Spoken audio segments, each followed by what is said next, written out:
Good morning again, student. This is the second part of the chapter Poverty as Challenge, class 9, subject Social Science. Student, in this section we will begin from page number 31 of your NCERT textbook, and our heading is Poverty as Seen by Social Scientists. Now, student, if you remember, in the last section of the first chapter, we made our discussion that poverty is not a single problem, it is multidimensional in nature.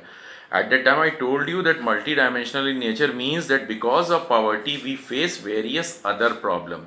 Like poverty comes with lack of food, lack of shelter, lack of education for the children, poor situation of health, malnutrition, no access in case healthcare required, lack of access to safe drinking water and sanitation, and above all it was helplessness, that in spite of that everybody wanted to improve and get rid of the situation, they were unable to do so.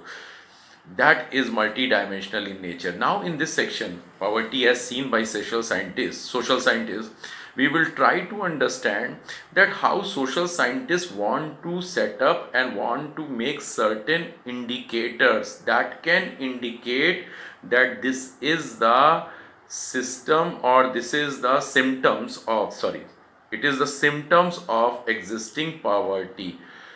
So these social scientists have made two kind of indicator, one common indicator and some second category some other indicator. First we will address common indicator. Student, among the common indicator category there are two indicator. Number one, level of income, and number two, consumption, level of consumption. Again I'm repeating, students, social scientists have made various indicator to measure poverty, to find certain, based on certain symptoms, to find those symptoms poverty can be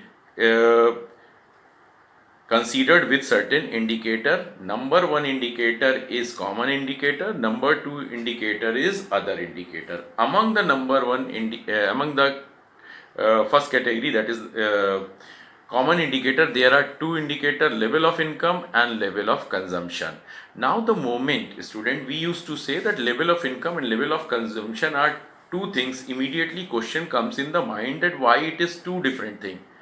It is quite natural that if a particular family has a higher level of earning or higher level of income, quite naturally their level of consumption will be also higher, because they would like to spend, because of their pocket capacity, because of their high earning capacity, more on the better living condition of their family member. It means those who earn more, they spend more also. That's quite obvious.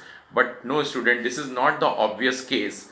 Let me explain you with giving an example. Suppose a person along with his family lives in the urban area, although he has a rural background. And when he is living in the urban area, he is finding very difficult to get a regular job. Whenever he gets some work, it is very pathetic with the per day earning, or you can say that level of income is very less. But because this person has rural background, he used to get good quality food and other assistance from the relatives and family member and friends, and that's why there is no such kind of scarcity existing in the family. There is no shortage of food or other facilities available. That is why, student, we need to divide this common indicator into two category, level of income number one, and number two, level of consumption. Moving to another criteria, student, there are various other indicators mentioned in your book. First mention is illiteracy level.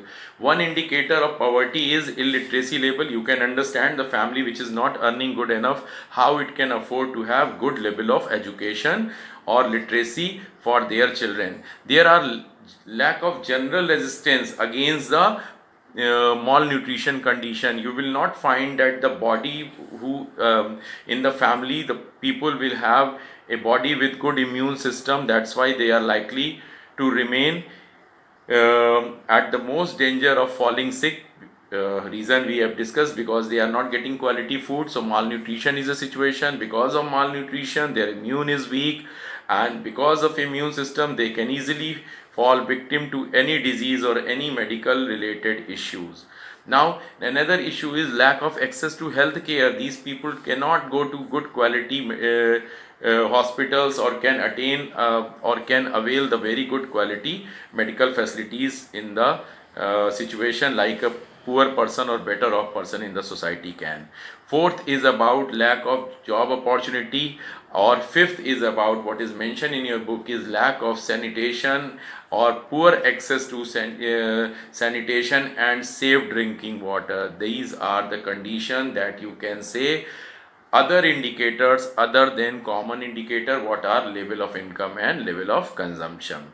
Based on this, student, we can move to next two criteria, which is given in box on same page, page number 33, that is social exclusion and another is vulnerability. So let's discuss social exclusion given on page number 31. Student, social exclusion means excluding socially. It has been observed that those who live in the uh, state of poverty are likely to live in the poor surrounding also. It means those who are poor used to live in the poor surrounding. How I can explain you? Let me give you one example. Mumbai.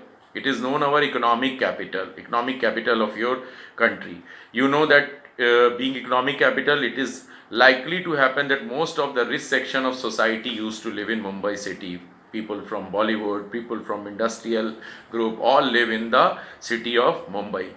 But at the same time, it is the similar Mumbai in which the largest slum of Asia exists, and you will never find a poor person leaving those slums is likely to live in the posh area where rich section of society used to live. So what nutshell message I want to give you, that if a person is poor, his surrounding will also be fulfilled with all the poor, and that is why he will not be getting the benefit or opportunity what the better off people in a good area can have. Because of his poverty or his poor situation, he is compelled to live in the state of disadvantage. It is disadvantage because his children, his family member will never enjoy the social benefit of living in a good area.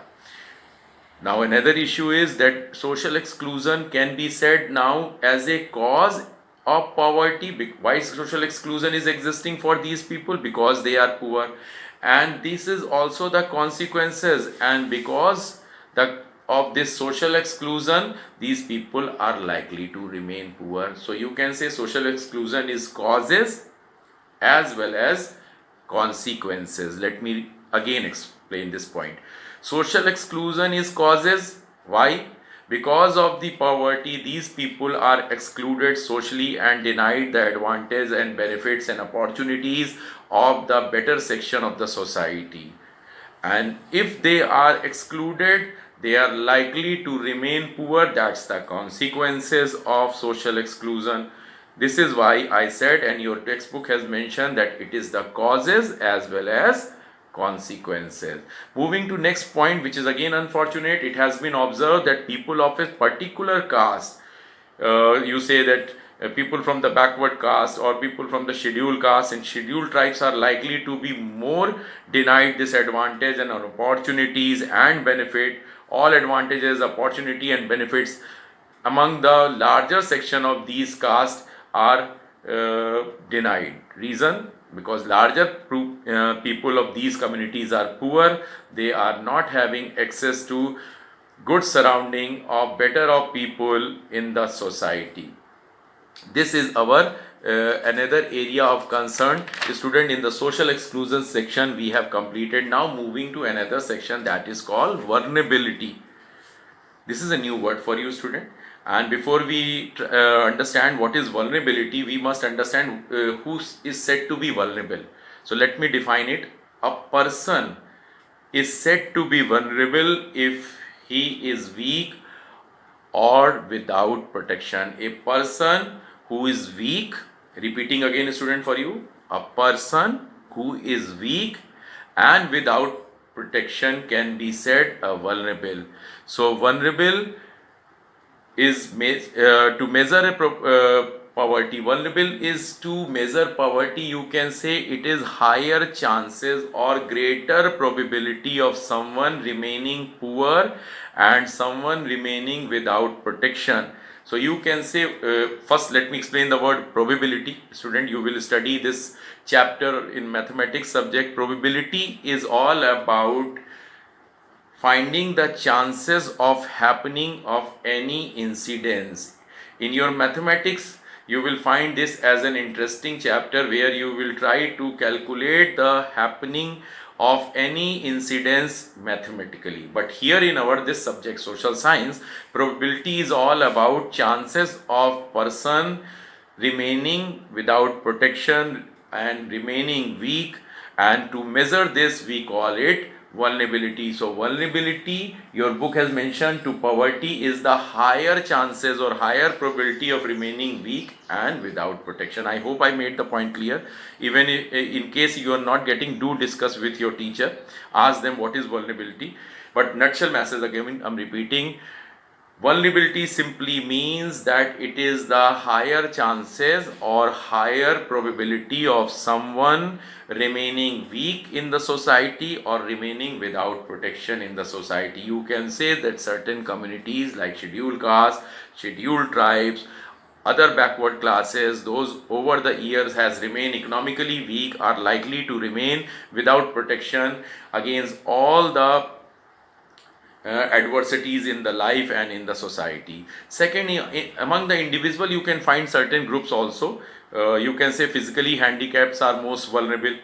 You can say a widow woman is likely to be vulnerable, but not necessarily. It depends what is the status of a widow woman. Your book has mentioned widow, but I don't agree. Suppose if a woman whose widow is very educated and doing a very good job and economically secure, then she is not likely to remain vulnerable. So it depends what her status is. But if she was totally dependent on her husband, she could not be in a state of making good earning after having lost her husband, then she is definitely considered to be, she can be considered to be vulnerable, student. Now vulnerability also depends on one factor that your book has mentioned, that what options are available in the society. What option are available for suppose particular community, if it is open to have better income opportunity, then it will be in a state of creating good assets for themselves, then it will be in a state of sending their children to good schooling, then it will be in a state of acquiring the literacy, higher literacy level in the family, as well as they are likely to get good health condition. All depends on what kind of situation they are going through. Another point, last point related to vulnerability, that we can find, we can analyze on the basis of greater risk factor. What does it mean, student? Risk factor. Uh, it is vulnerability means, again there are higher chances for those people who are considered poor to fall victim of some of the natural disaster like earthquake, tsunami, flood like situation, or some of the situation like terrorism. Take the example, we used to read in the newspaper many times that in Jammu and Kashmir, which is facing the problem of terrorism, many times government passed the order of market closure and the shop closure, and the entire city of Jammu and Kashmir gets for the closure. It means the poor people badly get affected. Maybe the middle class or rich section don't get affected. Or the best example I can give of the present lockdown situation, you may have noticed that upper section of the society or the middle class section of the society these days post lot of pictures, photographs on the social networking site like Facebook or Instagram, that they are enjoying their food, they are making variety of food, they are enjoying the luxury remaining in the lockdown. What do you think the similar situation for a poor rickshaw puller who need to make money every single day to fulfill their family requirement? Do you think that this lockdown of more than 40 days is very beneficial for them? What they would be willing to have, they would be willing to have that this lockdown gets over and they are going to make money for their family as early as possible.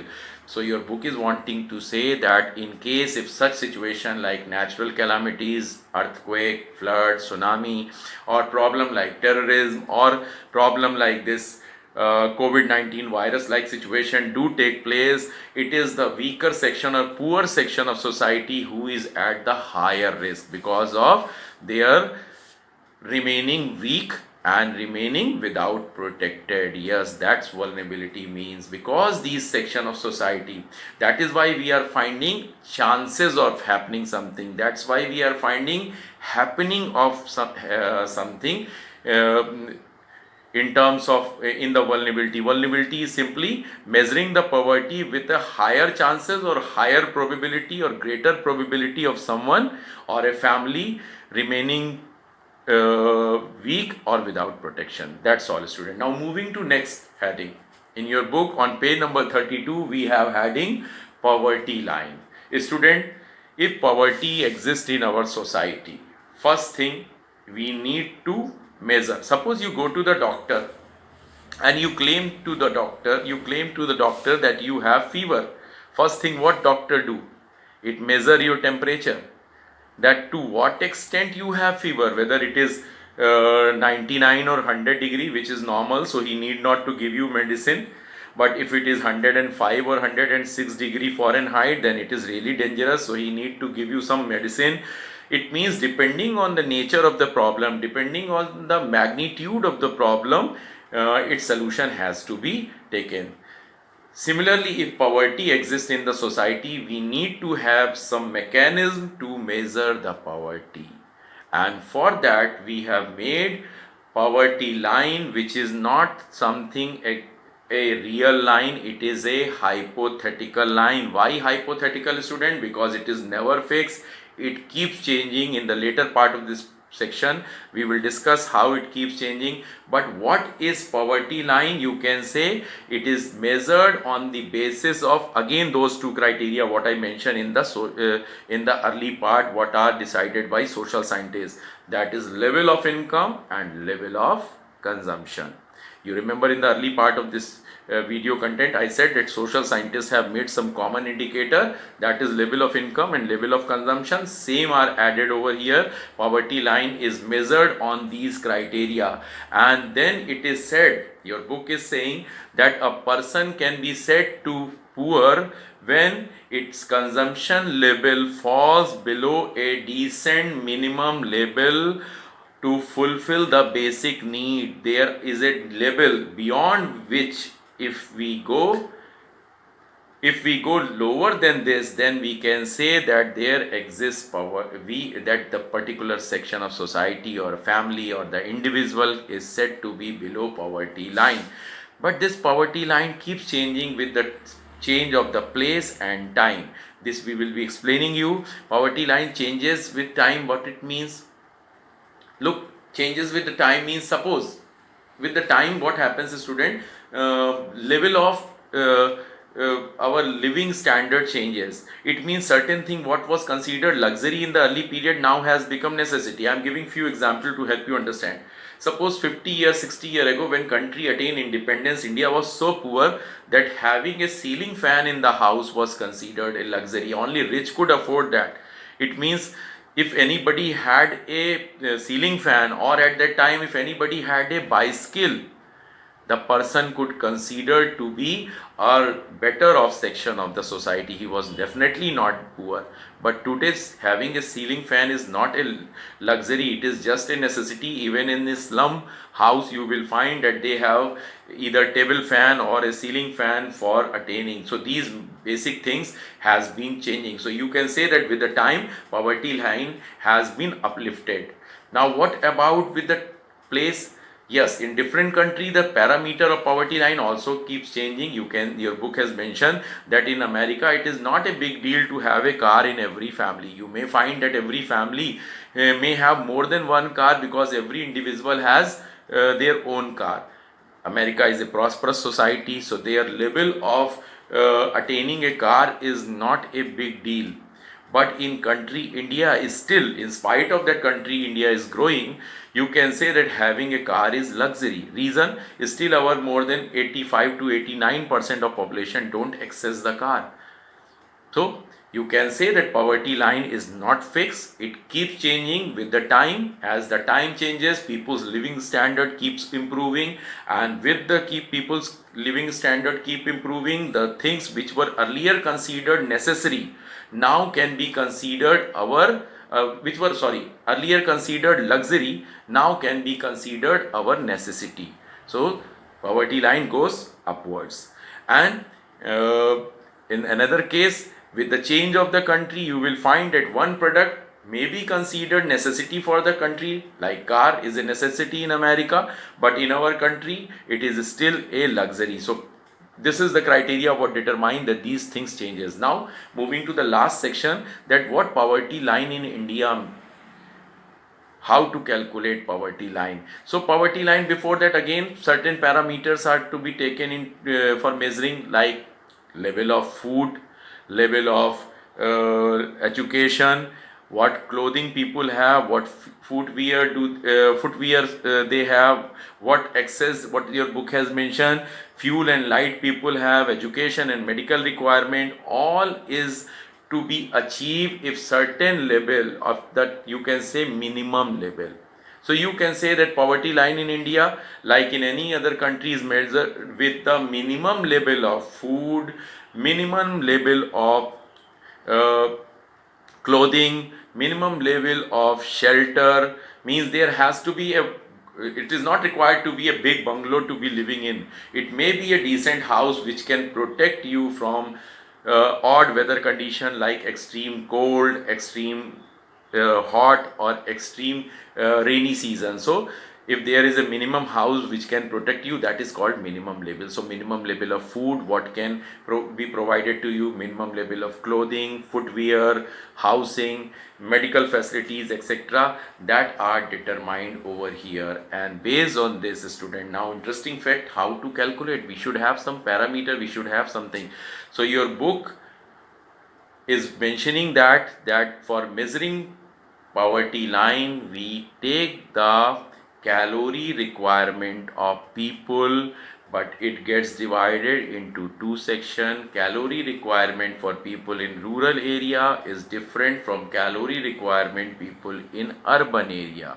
Your book is mentioning that if any person attain 2400 calorie per person per day in the village area, in the rural area, if he is able to attain more than that, then the person is above poverty line. If someone is not getting sufficient level minimum of this, then the person is below poverty line. For the people living in urban area, this criteria changed to 2100 calorie per person per day. If people in the urban area is getting more than this, they are above poverty line. If people in the urban area is getting less than this, they are below poverty line. Question is, why there are two different parameters, student?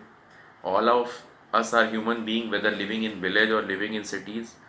Reason is that people in the urban area used to work less physically, they get more mental work, but people in the rural area do more physical work, so their calorie requirement is more. Like people in the village don't have so many facilities, so even if women have to attain some drinking water, they have to go miles to get the water for the family. People, for every single thing apart from doing agricultural work on the field, used to walk a lot. So because they walk, they work on the agricultural field, they used to get they are likely to get more food. But people living in urban area, you take your example, the moment your mother or your father ask you to bring something from the market, you take the scooty, or sometime those who are in the 10 in the 15 plus or 16 plus, they used to take the car sometime just to purchase a packet of bread or butter, something like that. Number one, this brings loss to the fuel resources, because, but second, what things related to our this chapter is that they actually bring loss to the we were discussing about not bringing loss, rather we were discussing about that they are not required because they don't work physically as hard as the people in the rural area do. They are not likely to have as higher calorie requirement. Now this is not complete. Calorie requirement we get from food. Suppose if 2400 calorie we have to get, we can make a balanced diet chart that this amount of pulse is required, this amount of rice is required, this amount of vegetable is required, this amount of fruit is required, and this fruit and vegetable and pulse will be giving us fixed amount of calorie. So calorie is fixed, but with the change of time the prices of these things changes. To attain those calories we might be required to spend more money with the change of the time. That is why another criteria is also added, student. In your book it is mentioned that if in the rural area 816 rupees as per 2011-12 data, student, 2011-12 in rural area, I'm repeating again, 816 rupees per month per person is going to be earned, then the person is above poverty line. If less than this, then the person is below poverty line. If it is in urban area, this data has to be 1000. What it means? Your book has given itself an example that suppose there is a family of 5 people. So if 5 people are there in the rural area, you multiply 5 into 816, answer is 4080.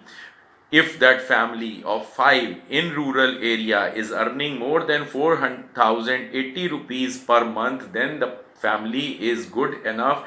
It means family is in a state of fulfilling their requirement and it is above poverty line. If not, then it is in a state of poverty and below poverty line. Similarly, suppose family live in the urban area and similarly family have 5 member, then 5 into 1000, 5000. So if you live in the urban area and if your family is earning more than 5000 with the 5 member in the family, then you are above poverty line. If less than that, you are below poverty line. So what nutshell message is, the student? That poverty line is simply a hypothetical line which keeps changing with the time and place. Second, its measure in our country is based on calorie, and that is also divided into 2 categories, rural and urban. For rural people, 2400 calorie per person per day is the requirement, and 2100 calorie per person per day is the requirement of people in urban area. I told you why, because they work, their physical work is of different nature, the kind of work they do is of different nature. And then I also said that because these calories need to be converted into the form of money. Reason? Because whatever we will be consuming, we will have to purchase by paying money, be it pulses, rice, cereals, cereals include rice, or fruits or vegetables or other edible items.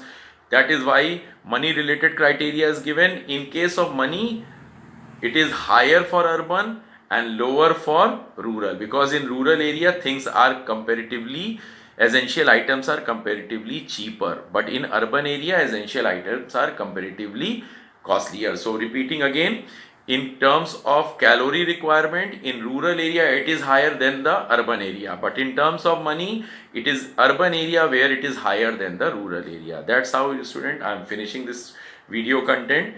In the next part we will begin from page number 33 possibly, that is poverty estimate. Thank you, students.